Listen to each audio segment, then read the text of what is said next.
સમાજને ખબર પડે નવરાત્રિ હકીકત શું છે એમ. જે આપણે એમને એમ રહીએ છીએ તો એમ ન હોવું જોઈએ. નવરાત્રિના માધ્યમ ઉદ્દેશ હોય એનો કે કોઈ પણ માણસ નવરાત્રા 2 પ્રકારના આવે, આમ 3 પ્રકારના આવે, પણ ખાસ 2 પ્રકારના બતાવેલા છે. એક અંજવાળિયામાં આવે ને એક અંધારિયામાં આવે. અંધારિયામાં આવી ગુપ્ત નવરાત્રા આવે. એ નવરાત્રિ એટલી બધી પ્રકોપ, ત્યારે માતાજી એટલા બધા કોપાયમાન હોય, ક્રોધિત હોય કે એ સાધુ સંતોષી નવરાત્રિ કરે જાજાભાઈ, કેમ કે એની તિથિ ગુપ્ત આપેલી છે. અને આ નવરાત્રિ છે તો આમાં નિર્મળ સ્વરૂપ હોય માતાજીનું, શાંત સ્વરૂપ હોય, એટલે આ ગમે એ માણસ કરી શકે. અને કરવા માટે તો કે ઝાઝુ કાંઈ માણસને ભણેલો ગણેલો ન હોય તો કોઈ વાત જ નથી. તો એને ખાલી સામાન્ય એક રહેવાનું મેન કારણ હું એ કહી દઉં કે કોઈ માણસ નવરાત્રિનું અનુષ્ઠાન કરતો હોય એને અનુષ્ઠાન કહેવામાં, વ્રત જે આપણે કરીએ તો એમાં ખાસ અમુક વસ્તુનું પાલન કરવાનું હોય. ખાલી આપણે એમ કહી દઈએ કે ભાઈ હું નવરતા રહું છું, એમ રહેવા માટે નહીં. અને હકીકત આપણે રહેતાય નથી, એમ કહીએ ને તો આપણે રહેતા નથી નવરાત્રિ. જો એમાં શૌર કર્મ હોય એના, જે નવરાત્રિ આપણે કોઈ પણ ઉપાસ રહીએ તો એની પાછળ એના શૌર કર્મ હોય. શૌર કર્મમાં આપણે નખ ન કપાય 9 દિવસ, વાળ ન કપાય, પછી શરીરે સાબુ ન લગાડાય, શેમ્પુ યુઝ ન કરાય, પછી શરીર આપણે નાહ્યા તો રૂમાલથી કે એનાથી શરીર લૂસવાનું નહીં. આવા બધા શૌર કર્મો હોય 9 દિવસ. પછી માથામાં તેલ નહીં નાખવાનું, દાયક્યો નહીં ફેરવવાનો, વાળ નહીં વળાવવાના, આ બધા એના શૌર કર્મો આવે. પછી 2 ટાઈમ તમે રેગ્યુલર 3 ટાઈમ બધા ત્રિકાળ સંધ્યા આવે, બધાય દેવી દેવતાઓની તમે કોઈ પણ દેવી દેવતાઓનું વ્રત કરો તો એની ત્રિકાળ સંધ્યા હોય. પણ કદાચ આપણે ગૃહસ્થમાંથી ત્રિકાળ સંધ્યા ન કરી શકીએ તો 2 ટાઈમ તો ફરજિયાત નાહવું પડે. અને ફિક્સ ટાઈમ હોવો જોઈએ કે ભાઈ હું સવારમાં તમે 6 વાગ્યે કરતા હોય તો સાંજે ભલે તમે 8 વાગ્યે કરો, પણ રોજ જે માળા તમે કરતા હોય માતાજીના, જે મંત્ર તમને ખબર હોય કે, અથવા તો આમાં દુર્ગા સપ્તશીમાં તો ઘણું બધું આપેલું છે. એમાં જો ભણેલા ગણેલા હોય તો દુર્ગા સપ્તશીનો પાઠ કરવાનો, 9 દિવસે પૂરો કરો તોય થાય, 7 દિવસે પૂરો કરો તોય થાય, ને તમારે અગર ટાઈમ હોય તો 2.5 કલાકમાં પૂરો થાય, 1 દિવસમાં. તે પણ કદાચ કોઈ અગર ટાઈમ ન હોય તો રોજ 1 અધ્યાય એનું ફિક્સ કરીને તમે નક્કી કરો કે એટલા સમયની અંદર 9 દિવસની અંદર મારે દુર્ગા સપ્તશીનો પાઠ કરવો, તો એવી રીતનો થાય. અને રહી વાત તો અર્ગિલા સ્તોત્ર, આનો રોજ પાઠ કરવો પડે ભણેલા હોય એની માટે. પછી સિદ્ધગુંજિકા સ્તોત્ર, પછી 32 નામની જે ભગવતીના 32 નામ આવે એની માળા કહેવાય. એને માળા કહેવાય પણ એને પાઠ કરવાનો હોય બોલવા માટે 32 નામ. આ બધું કરવાનું હોય.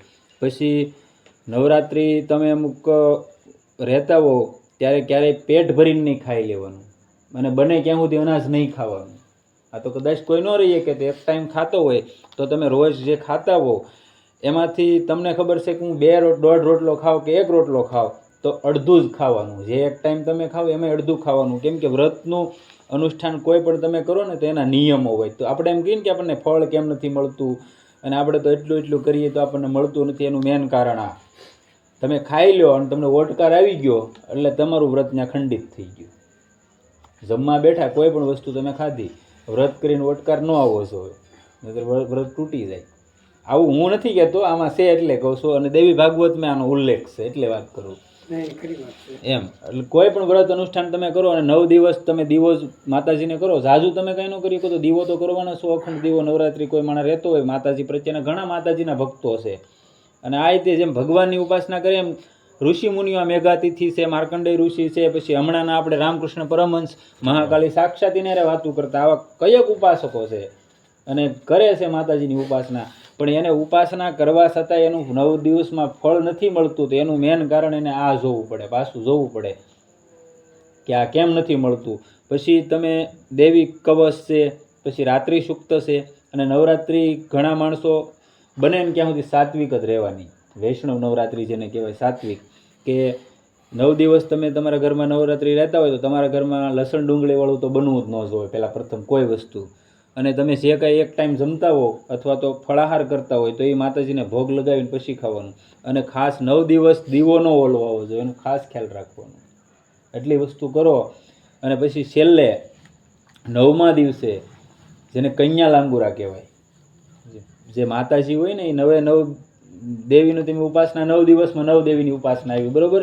એ 9 દેવીની તમે ઉપાસના 9 દિવસમાં કરી, એનું અનુષ્ઠાન કર્યું તો એની 9મે દિવસે કન્યા લાંગુરા કરવા પડે. 7 વર્ષની દીકરીઓ, 7 થી 8 વર્ષની, અને 10 થી 12 વર્ષનો એક દીકરો, આ વીર કહેવાય. આને વગરનું માતાજી એકલા ક્યારેય, કેમ કે કન્યા સ્વરૂપ છે, કન્યા ક્યારેય વીર વગરની હાલે નહીં. આ દસેને નવમે દિવસે ને જમાડવા પડે, અને જે વિધિવત આવે કાયદેસરનું એનો પહેલે દિવસે સંકલ્પ કરવો પડે. આ સંકલ્પ કરીને છેલ્લે પાછો સંકલ્પની પૂર્ણાહુતિ કરવી પડે, અને તમને પછી ફળ ન મળે કહેજો. આવી રીતનું હોય. આપણે એમને ખાલી નોરતા આવે ને માતાજીની મંદિર સાફ કરી નાખી અને ધૂપ ધવાડા કરવા મળીને કે હું નોરતા રહું, એમ નહીં. જે વસ્તુ, મારું એવું નથી કહેવાનું રે એનું ફળ ન મળતું જ હોય, પણ આપણું એમ કહેવાનું કે તમે જે કરો એ તમને ખબર નથી, તમે કરતા હોય એ અલગ વાત છે. હવે ખબર પડી હોય ને તમે સાંભળ્યું હોય તો વ્યવસ્થિત કરો ને. તમારે એનું તમે એ હાટું તો રહ્યો છો, તમારે કોઈ અભિલાષાને માટે તમે રહેતા હશો, માતાજીના નોરતા કોઈ પણ ઉપાસકો રહેતા હશે તો એ માટે જ રહેતા હોય ને, તો એનું ખાસ ફળ મળે ખરું એમ આ વસ્તુ કરે ને. અને તામસીમાં ક્યારેય નહીં કોઈ માણસને કરવાનું, કેમ કે તામસી છે ને એ આમ નુકસાનકારક પડી જાય ક્યારેક. તામસીમાં એવું થાય, તામસમાં બીજું કાંઈ ન હોય, ઘણા એવા હઠથી રહેતા હોય, ખબર કે હું આખો દિવસ સવારથી સાંજ સુધી પાણી નહીં પીવું, મોઢામાં પાણી ન પીવી, એવી ઓછું મતલબ, કેમ કે રૌદ્ર સ્વરૂપ આવી જાય માતાજીનું. અને આપણે તો પામર માણસ છીએ, ભૂલ પડી જાય તરત આપણીથી. અને એ ભગવતી છે, કદાચ ભગવાન માફ કરી જાય, આ ન કરે. અને ગમે એક મંત્ર નક્કી કરી લેવાનો કે ભાઈ આમાં ઘણા બધા મંત્રો છે, હું છેલ્લે કહી તમને કે એ મંત્રના કોઈ માણસ જાપ કરીએ કે ઓમ ક્લીમ ચામુંડાઈ વિશે નમ, ઓમ દમ દુર્ગાય નમ, ઓમ કાલિકાય નમ, આ બધા મંત્રો છે માતાજીના. તો રોજ એની તમે નક્કી કરી લો કે હું રોજ એક માળા કરી, તો સવારમાં એક માળા કરો, સાંજે એક માળા કરો, ફિક્સ ટાઈમથી કરો અને ફળ મળે જ તે. અને બીજું કે કોઈ માણસને કાંઈ પણ એવી અભિલાષાથી કરતો હોય તો સિદ્ધકુંજિકા સ્તોત્ર છે, એમાં દુર્ગા સપ્તશીમાં આ બધું આપેલું છે. કોઈને ઈચ્છા થાય કે ભાઈ આ જાણવું છે ને માતાજીની ઉપાસના કરવી છે તો દુર્ગા સપ્તશી ગીતા પ્રેસમાં મળે છે, બરાબર, મગાવી શકો, કોઈ માણસ મગાવી શકે. અને આમાં સિદ્ધકુંજિકા સ્તોત્ર આપેલું છે, એમાં બીજ મંત્ર હોય તો આપેલો છે. કોઈને ઉપાસના કરવી હોય તો બધા કોઈ તો બહાર નથી પાડતા, પણ હું તમને બહાર પાડીને કહી દઉં કે એમાં બીજ મંત્ર સુધાન છે, કરન્યાસ, વિનિયોગ બધું છે આમાં. અને વિધિવતથી માણસ ભણેલો ગણેલો હોય ને વિનિયોગની ખબર હોય અને વિધિવતથી કરે તેને ફળ મળે જ તે. ખાલી ગરબા લેવા આ નવરાત્રા નથી, માતાજીને ઉપાસના માટેનું છે. ને ઉપાસના હકીકત જે માણસો રહે છે તો એને પરિપૂર્ણ નથી થતી, એનું કારણ આ, કેમ કે ક્યાંક ને ક્યાંક ત્રુટી કરી નાખે, ખબર ન હોય. એટલે આપણે શું કહીએ, દીવો રામ થઈ ગયો કે હાલો વાંધો નહીં ઓલ પાછો કરી નાખો, આપણને નથી ખબર રાતે ઓલાઈ ગયો ક્યારે ઓલાઈ ગયો. આપણે સવારમાં જાગીને કે હમણાં જ છો છે કે મેં ઘી પૂરેલું હતું, પણ એમ નથી. આજે કાંઈ ઋષિ મુનિઓ કાંઈ ગાંડા નહોતા કે દીવાની પાછળ. આ નવરાત્રિમાં જાગવાનું મેન કારણ શું છે, દીપક જે જગતો હોય ને માતાજીની સામે એનું ધ્યાન રાખવા માટે જાગતા, એટલે એ જાગરણ કરતા. આ મેન કારણ હતું. અત્યારે આપણે શું કરી નાખ્યું, રમવા માટે કરી નાખ્યું જાગરણ. માતાજી ક્યાં હોય કોને ખબર. એટલે નથી ફળ મળતું એનું મેન કારણ આ છે.